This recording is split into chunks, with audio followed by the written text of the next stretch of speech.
Welcome to Dance to Heal. I'm your host, Daniel Rei Cohen. Join me as I share stories of how dance and movement can bring healing in a way that is safe and tailored to your life.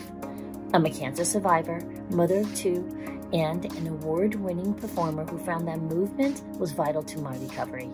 I created Dance to Heal Wellness and also authored the best-selling book, Outside of Recovery, Dancing My Way Back to Myself After Breast Cancer. I will bring new techniques to help you on your dance journey and healing path. Are you ready to move? Dance to Heal starts now. Hello. Welcome. Episode 5.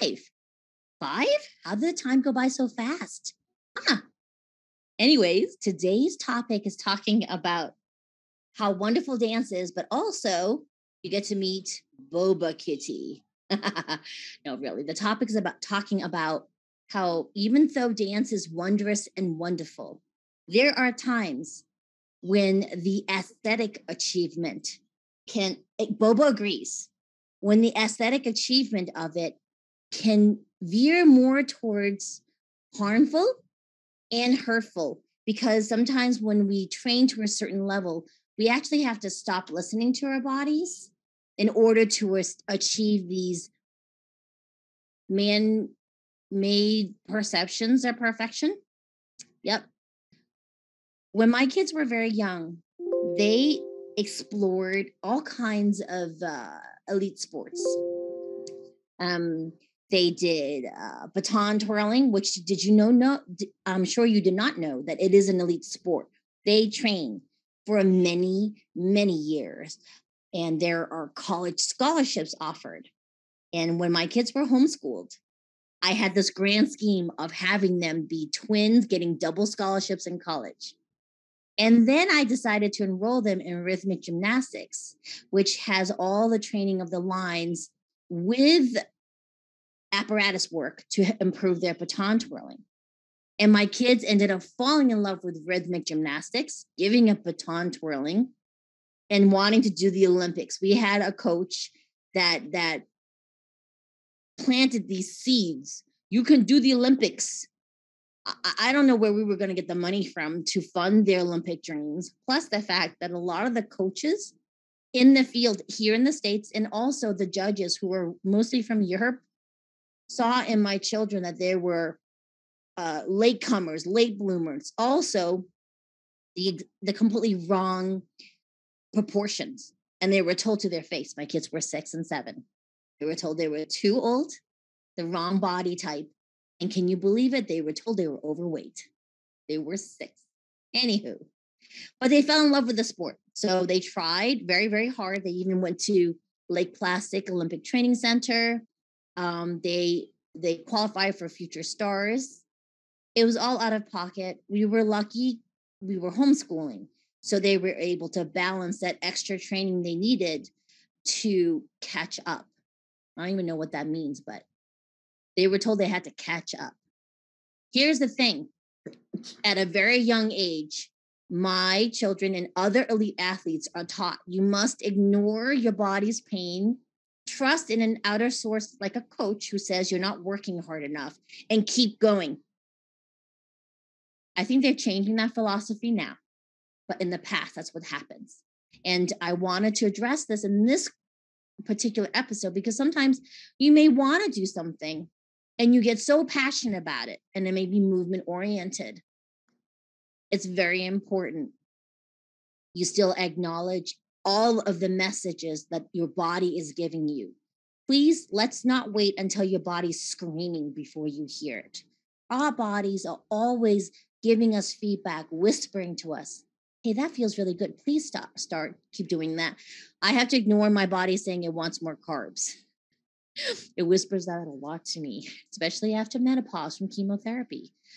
But a lot of times, sometimes I do indulge it because I'm a cancer survivor. I get to eat my carbs. It makes me happy. However, sometimes when I'm doing a lot of dance classes, I have to pay attention when my body says, it's enough. You need to stop. I've given you everything you wanted. Now you need to rest, hydrate, please, and get sleep, ice, etc., etc. Yeah. I was in a car accident in April. We were rear-ended by someone who had a lot of liquor, and he was driving a motorcycle, and he rear-ended my car while we were standing still.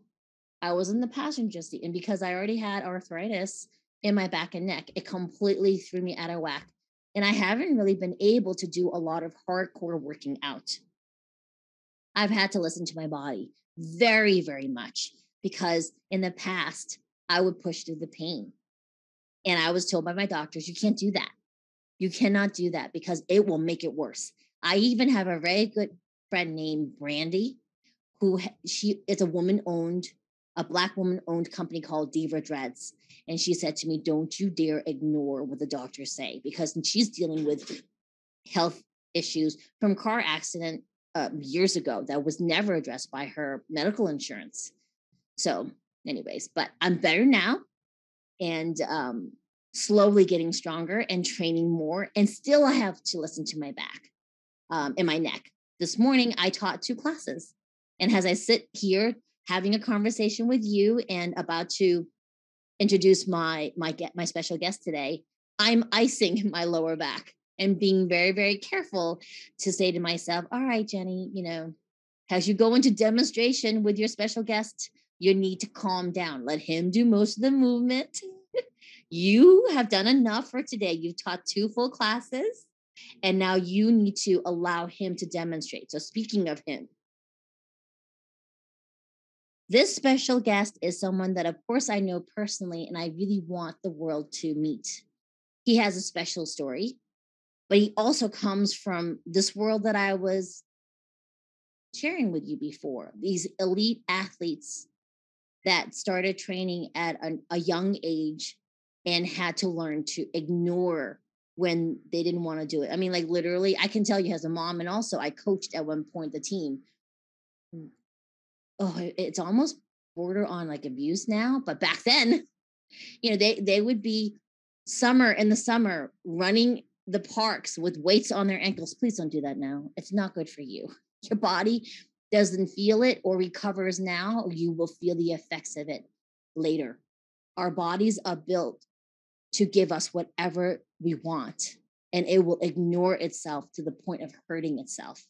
Okay? Anyway, so back to introduction of my special guest. Before I say anything about it, I'm going to ask our wondrous Jacob to play a video of Daniel Rei Cohen's dancing.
I know Boba loved it too.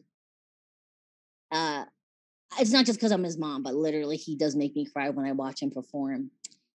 So without further ado, I'm going to introduce my special guest, Daniel Rei Cohen. Daniel is a ballet student at the University of Utah. He's transgender, biracial, and he lives with an incurable, invisible disability. He strives to create a more inclusive world through his art and journey in dance. And he is forever grateful for the privilege to dance every day and have a family that supports him along the way. You're welcome, son. Please welcome Daniel Cohen. Hey, Dan. Hi. Danny. I never called him Danny before. Daniel. Danny. Hello, Mom. Daniel. So listen, If you could explain to our wonderful audience that's tuning in, could you explain to them, why do you like to dance? I mean, like, really, what is it about? Because let's be clear, right? Daniel insisted on going right into ballet. Yeah. Yeah, as soon as I recovered from surgery, I was like, I'm gonna do ballet now. There's just dance is when done in a present manner, it can be very healing and it's a way to connect with your body. And it's just when I'm dancing and really dancing for me because I love dancing and not doing it for anyone else, it's it's just it's empowering. It's like the closest I get to feeling free of all the things I have to deal with. Well, they're still with me, but it's very much like acknowledging that and acknowledging myself and my identity and like the other energies in the room. But it's just a very when present, it's an amazing experience and I want to be able to do that in all of my dancing, which I'm working towards currently. Yes, yes. And um, if you don't mind sharing, if you could tell people kind of physically what you struggle with to make everything look so easy, but kind of behind, like, the give them the juicy behind the scenes of what you deal with. Oh, you mean like all my type 1 stuff? That, and also physically, because I mean, audience, we have to bring Danny to Cairo and other things that I Oh, do. I want to leave him up to Danny to share with you. yeah, so I have because I did train in rhythmic gymnastics, did all this crazy stuff when I was younger. I have a lot of old injuries that will get inflamed in the training I'm pursuing currently, like both of my knees. I have tendonitis in my patella tendon and mostly my right knee, but my left knee a little bit as well from overstretching it. When I was younger, the same thing, one of my hips is overstretched and my ribs are a little bit unstable from doing crazy contortion stuff. Um, so it's very hard from day to day if I because I want to train all the time and go really hard, but if I do, then my injuries will be inflamed, and if I keep pushing it, then I'll have to take more days off or I won't be able to dance because it's very painful. And the other thing that's very interesting is emotionally, if I'm not in a good place, my injuries will act up as well. So it's very much a physical and emotional balance of listening when I need to stop or I need to take a break. Because most of the time, if I do, I'm like, oh, my knees are kind of hurting today. I'm just going to do bar or I'm just going to take it easy and really make sure I'm not gripping anything. Then the next day, I'm perfectly fine. But if I don't listen to myself, then I'm out for a week or I could be out for a week because I just keep trying to push. And then I have a pretty hard wall with my type 1 diabetes, which is a 24/7 management that I always have to be on top of. And there's only so much I can do before my levels are unstable, and I really can't do anything. I have to sit out. And that's just, it's devastating for me, but it's also very important because I want to enjoy every time I dance. And if I'm in pain or if my levels aren't good, I really won't enjoy it, but it's just really acknowledging the emotions as they come up and then even putting that into my dancing and being like, okay, I don't really feel well right now, but I can still do these moves, and the dancing kind of being present and putting that into the movement adds to it because it's not me faking pretending I'm okay when I'm dancing. I love those words. Don't where I come from, the old school, fake it till you make it. And yes, that applies if you've already rested and strengthened safely and prepared properly. I love that Danny is advocating not faking that you're okay when you're really not okay. Don't push through when your body's oftentimes speaking loudly to you. I had you love Donna Mejia. Donna Mejia is um, a professor, and I think she's now, yeah, no, she is now in charge of the graduate program at Boulder, CU Boulder. And she was one of the first people I met in 2008 or 9 who really was the first person to explain to us about the the relationship between your body and you. That your body is a sentient being and it literally will harm itself giving you what you want. And so it's important when it whispers and says, hey, I can't give you what you want, not to push beyond that. Yes. Yes, Yeah. absolutely. Yeah, exactly. Right. Because it's really, and through the training, as you said before, Mom, you disconnect a lot of the natural algorithms that your body is telling you. And I mean, this is something my mom told me when I was training, and things I hear from the really good professors at the university, but they always tell me in class, trust your body. It knows what to do. Just listen to it, because it will give you the things you need. And even if it doesn't, it might take a little bit of time, but it will go really fast. My mom always tells me fast is slow and slow is fast, and it's true. Just like take it moment by moment. If there's a goal that you're trying to achieve or anything else, it's very much just staying present and just giving your body time to learn it and feel safe. Because there's also being uncomfortable isn't a bad thing as long as it's a safe uncomfortableness. If it's an unsafe uncomfortableness, then it's just leaning more towards ignoring your body telling you it's not safe to do this at this moment, versus saying, it's kind of uncomfortable and weird, this new movement. It feels a little bit awkward, but we can build strength and it's safe to try. That's another thing I've injured myself in the past when I'm like, I don't feel safe right now, but I really need to just hit this skill, and I go for it, and then something goes crazy because I didn't listen to my body. And then the other thing with me that I struggle with is because I'm trans and training in more of a binary art form, it's getting better. It's getting much better in terms of breaking the binary, but I'm always wondering, what if I'm not looking like the other men? Like I don't look correct, like my proportions aren't correct, my technique's not correct, I can't hit as many turns, and I focus on all of these technicalities when everybody looks different in the room. And this is a theme throughout dance and through life, but you don't want to compare yourself to anybody else, even though a lot of times culturally a dance is very much like, oh, we all want to look like this perfection.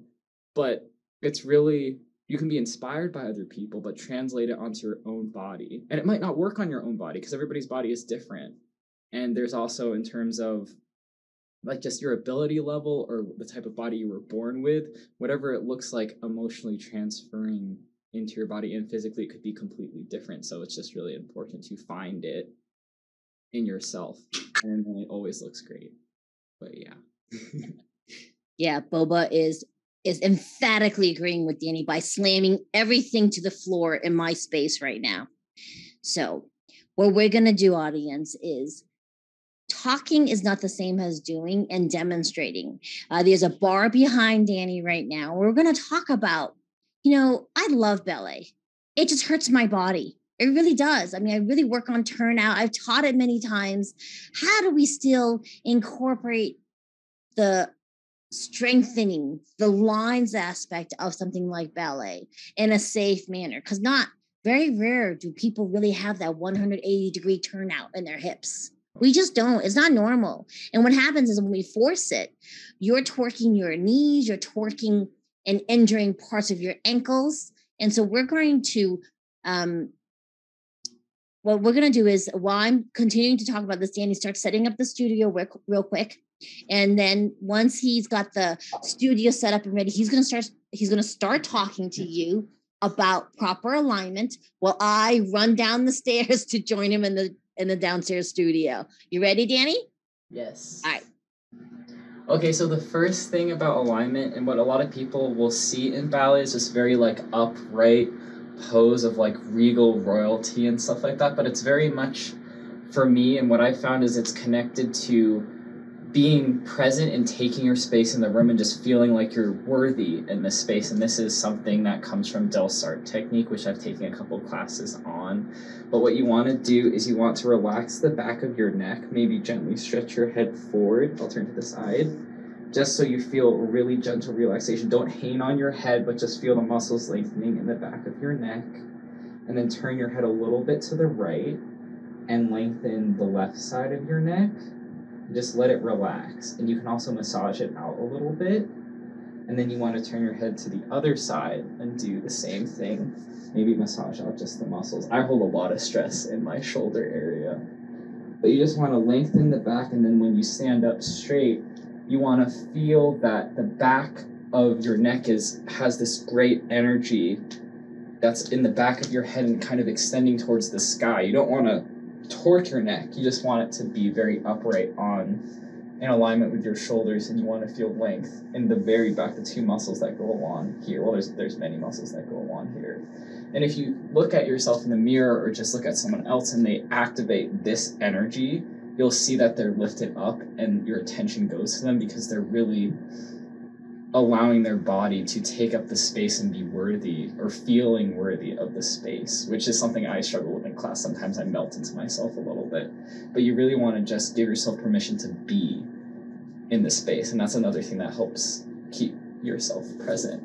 And then the next thing you probably see is turnout. But before you even go into any turnout, you want to establish it with your feet in parallel. What's really important is that your knees always stay over your second toe and third toes. You don't want them to you don't want them to bow, and you don't want them to go too much out to the side. You want them to stay in alignment under your hips, wherever your hips are. You want to make sure your toes are spread out on the ground. And what you're going to do is activate the muscle, like feel your muscles lengthening from below your legs and almost wrapping in this direction, like it's spiraling up to the sky is the imagery you want to think of. So these muscles are wrapping around and spiraling towards the sky, and so are these muscles. Your adductors are spiraling this way, but you don't want to grip. You don't want to grip your muscles because that will just cause tension to your ligaments and stress on your tendons and all that stuff. So you really want to think of lengthening. And then in your hips, you want them to be square, and you want to think of that lengthening towards your ribs, but you want to relax your shoulders. So you don't want to keep going too high and then ascend into the sky. You want to relax up here, and you can shake your arms out and just feel yourself lengthening and the activation of your muscles in here. And then you'll see that the alignment, because if I relax, it's like this, but if I lengthen and pull up, then there's strength and stability. So then when you turn out, and it's okay no matter what degree you have, you might want to close your eyes and just put one leg and turn out, and then put the other leg and turn out. Speak up.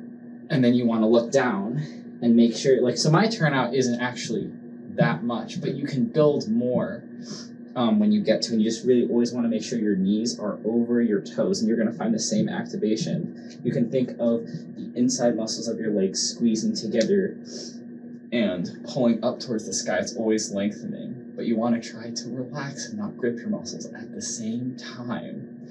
So now that you're feeling that activation, I'll turn to the side. We're going to just do one demi-plie. So it goes halfway down, not halfway down, just as much as you can bend your knees without any pain. You want to think of your knees just going to the side, and your head is going to the ceiling, and then your shoulders are relaxing. And another thing that's very important is your pelvis alignment. You don't want to tuck and try to make your butt disappear. It's very important. It needs to be there. And you don't want to overdo it either. Like sometimes I will have a sway back and I have to be very careful.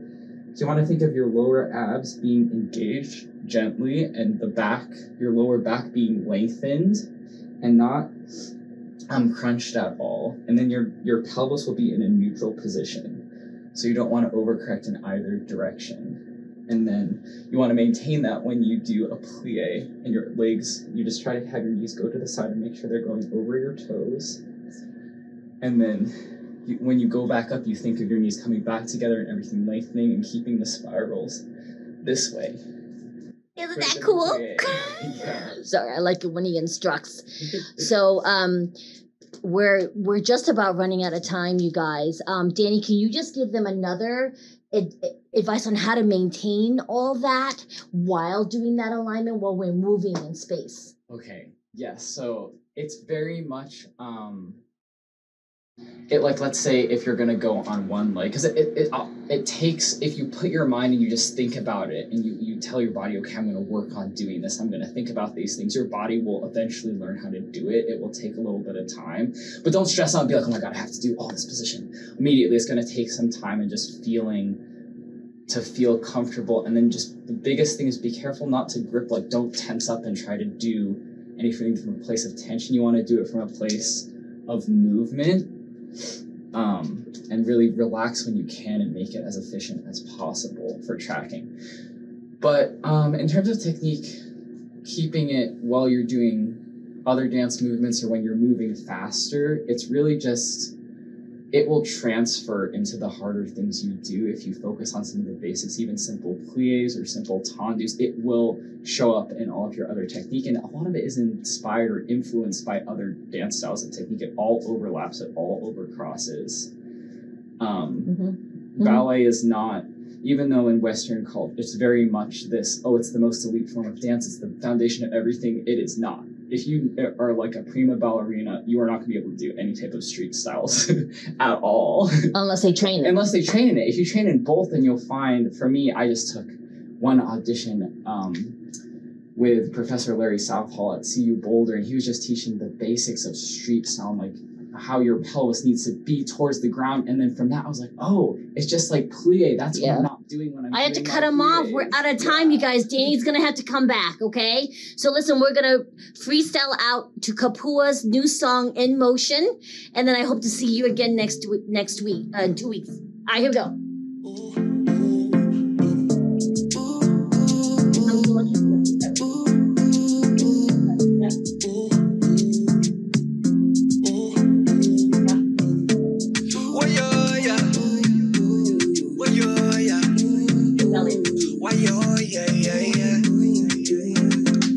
Where your heart at, where your head at, we moving into stay in motion. Thanks for listening to Dance to Heal with Jenny C. Cohen. Come back next time to hear stories of recovery through movement and learn more ways that you can move your body. To work with me and continue your journey, visit OutsideInRecovery.com. Are you ready to move?